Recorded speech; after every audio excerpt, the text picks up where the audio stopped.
say sa sa ulo say control ke maya body temperature bu 100 degrees Celsius ni kichi cha mo bai say pressure pare ko shu kulang ma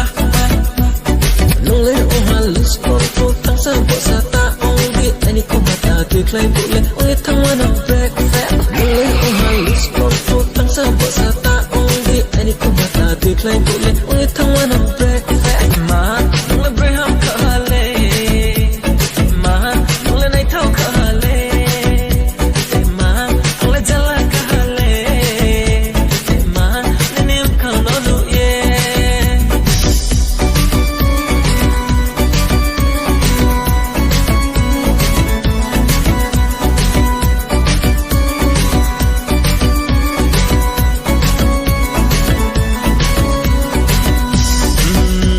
samung lem nai thau ma se chang ruai ma se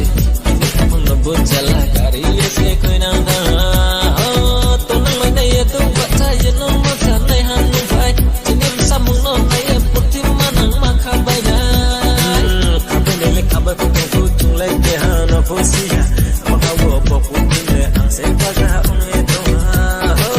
tu le na break ka ha mom chang ko le sa mo ba ko ki lai tho ye ya hi lai ni bo tu sa tu sa chung ma le tong tong ma se kom ya le si rang rong koi ma le mai thong ma se kom ya le sao tu sa chung ma